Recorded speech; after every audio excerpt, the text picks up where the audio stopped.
और इस वक्त मेरे साथ उत्तरी दिल्ली इलाके से नसीम अहमद जुड़ चुके हैं और संजय वर्मा नई दिल्ली क्षेत्र से जुड़ चुके हैं।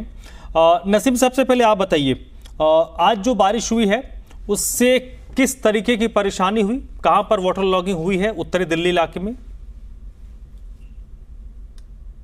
संगम बिहार, बुराड़ी और जहांगीरपुरी इलाके कुछ अंडरपास हैं जहां पर पानी की दिक्कतों से लोगों को समस्या का जूझना पड़ा। ताज़ा आपको बता दूं, जो तिमारपुर है, तिमारपुर थाने के पास में जो मेन सड़क थी वहां पर आज बरसात हुई तो उससे जलजमाव भी देखने को मिला। वहीं बुराड़ी की कई मुख्य सड़कों के साथ कई कॉलोनियां ऐसी थी जहां पर कॉलोनियां गलियां जो थी वो जलमग्न हो गई। लोगों को काफी समस्याओं का सामना करना पड़ा। साथ ही आपको बता दें, कल जो बारिश हुई थी उससे भी लोग परेशान हो रहे थे। लेकिन बड़ी हैरानी की बात यह है कि जिस तरीके से लगातार जी मीडिया अलग अलग इलाकों में जल जमाव की समस्या दिखा रहा है और जल जमाव की जो समस्या होती है उन पात्रों को भी दिखा रहा है, लेकिन उससे प्रशासनिक अधिकारी संज्ञान लेने के लिए तैयार नहीं है। हालांकि कई दिन लगातार बरसात अगर दिल्ली में होती है तो शायद बाढ़ जैसी सिचुएशन बन जाएगी, क्योंकि पिछली बार जब यमुना उफान पर थी तो उसके बाद में जो रिहायशी इलाके थे वो जलमग्न हो गए थे, क्योंकि बड़े नालों को रोक दिया गया था और नाले जो ओवरफ्लो हुए वो बैक करने लगे थे। और वही स्थिति अभी तो मानसून शुरू भी नहीं हुआ है और 1 या 2 बरसात में ही दिल्ली के यह हाल है कि जगह जगह जमाव हो रहा है और ट्रैफिक जाम की समस्या से लोगों को जूझना पड़ रहा है। और साथ ही अब हादसों का जो खतरा है वो भी लगातार मंडराने लगा है, क्योंकि सड़कों पर जो वाहन चालकों से कुछ बात की तो उन्होंने बताया था कि वो चलते हुए अब डरने लगे हैं, क्योंकि कई जगह की तस्वीरें ऐसी आई है कि सड़क के बीच में भारी गड्ढे हो चुके हैं, कई जगह सड़क बह चुकी है और कई जगह ट्रैफिक स्लो चलता है तो पता नहीं चलता कि सड़क पर खड्डा किधर की तरफ है, पानी किधर की तरफ है। इस चलते लोग परेशान हो रहे हैं जी।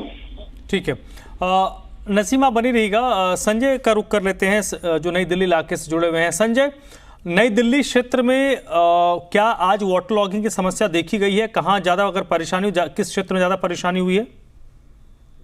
देखिए, अगर नई दिल्ली क्षेत्र की बात करें तो ज्यादा परेशानी का सामना नहीं करना पड़ा, लेकिन अगर बारिश तेज होती है तो जरूर कम लोगों को काफी परेशानी का सामना करना पड़ सकता है, क्योंकि एक जरासी सी बारिश के अंदर देखा गया है कि जल भराव की जो स्थिति पैदा हो जाती है उससे कई लोगों के सामने समस्या होती है। पहली समस्या बारिश की वजह से जो जल भराव होता है उसकी वजह से ट्रैफिक जाम हो जाता है। सड़कों पर धीरे धीरे अब गड्ढे भी होने शुरू हो गए, क्योंकि जिस तरह से बारिश हो रही है लगातार और बारिश के चलते कहीं ना कहीं सबसे ज्यादा जो समस्या होती है कि वो जो गड्ढे होते हैं उसमें जो दुपहिया वाहन है सबसे ज्यादा परेशानी उन लोगों को होती है, क्योंकि जो दुपहिया वाहन चला रहे होते हैं क्योंकि उनको ये नहीं पता चलता कि यहाँ पर पानी, क्योंकि पानी भरा होता है तो गड्ढे है या नहीं है, तो उसकी वजह से कहीं ना कहीं एक्सीडेंट का खतरा भी होता है।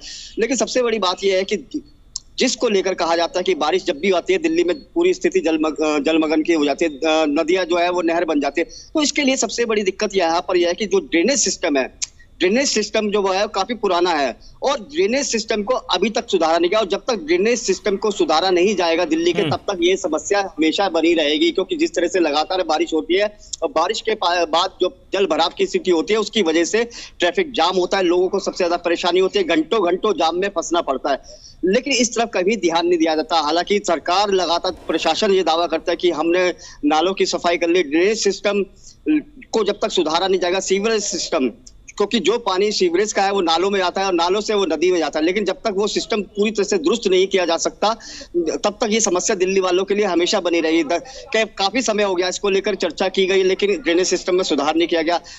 बारिश होती है, बारिश की वजह से ऐसी जगह है जहाँ पे अंडरपास है, वहां पर हमेशा पानी भर जाता है, उसकी वजह से उन रोडों को ब्लॉक करना पड़ जाता है। रोडों को ब्लॉक करने की वजह से जो यातायात की आवाजाही है वो पूरी तरह से वहां पर बंद हो जाती है और उसकी वजह से कहीं ना कहीं लोगों को इतनी परेशानी होती है, लोगों को घूम कर जाना पड़ता है और उसकी वजह से ट्रैफिक जाम की स्थिति पैदा हो जाती है। तो लोगों के सामने जो सबसे बड़ी समस्या है वो यही है कि जब बारिश होती है, बारिश की वजह से लगातार पानी भर जाता है, जलमग्न हो जाता है। कई इलाके ऐसे हैं, सरकार लाख दावे करती है, हालांकि सरकार की तरफ से, प्रशासन की तरफ से बहुत सारी जगह अंडरपास में पंप भी लगाए हुए हैं, जनरेटर सेट लगाए हुए हैं, लेकिन कई जगह जो जनरेटर है वो काम नहीं कर रहे हैं, तो उसकी वजह से भी लोगों को जिस तरह से पानी भर जाता है वो निकल नहीं पाता, तो उसकी वजह से कहीं ना कहीं लोगों को बहुत ज्यादा परेशानी और का सामना करना पड़ता है जी। ठीक है, नसीम, हमने देखा कि किस तरीके से उत्तरी दिल्ली के अलग अलग क्षेत्रों में जलभरा हुआ था। आज की बारिश बहुत ज़्यादा बारिश नहीं है, लेकिन जब हमने जलभराव पिछले कुछ दिनों में देखा उसके बाद क्या ग्राउंड पर कोई काम हो रहा है? ड्रेनेज को साफ करने के लिए कोई मुहिम शुरू हुई है? नालियों को क्या साफ किया जा रहा है? छोटे छोटे जो मोहल्लों की बात करें, कॉलोनियों की बात करें, वहाँ पर क्या नालियों की सफाई हो रही है?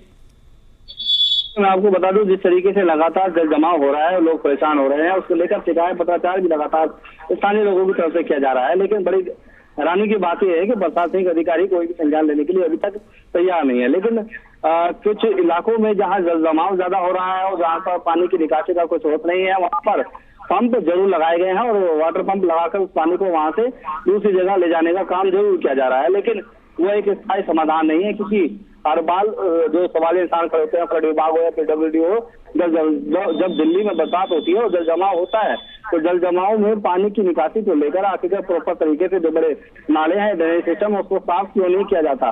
लेकिन जब ज्यादा समस्या खड़ी होती है तो उस वक्त पंप लगाए जाते हैं और मात्र एक यही सहारा होता है कि पंप लगाकर इस पानी को आगे किया जाए। लेकिन वो भी पूर्ण रूप से चालू नहीं है, सुचारू रूप से चालू नहीं है और तमाम जगह पंप भी मौजूद नहीं है। कुछ इलाकों में लगाए गए हैं जहां पर लगातार ज्यादा शिकायतें जाती है, ज्यादा लोग जाकर विधायक कार्यालय पहुंचते हैं या फ्लड विभाग के कार्यालय पहुंचते हैं, तो वहां पर जब इस समस्या पर इतना संज्ञान लिया जाता है कि वहां पंप लगा दिए जाते हैं। बाकी कोई शिकायत अगर नहीं करता है तो उनके घरों के बाहर ऐसे ही जलजमाव इलाका रहता है, पानी भरा रहता है। दिल्ली में एक चलिए एक संजय, आप जल्दी से आप एक रिप्लाई कर दीजिए इस मामले पर। क्या नई दिल्ली क्षेत्र में साफ सफाई होती हुई दिख रही है आप लोगों को? क्योंकि अगर नालियों की सफाई होगी तो दिख जाएगा, क्या हो रही है?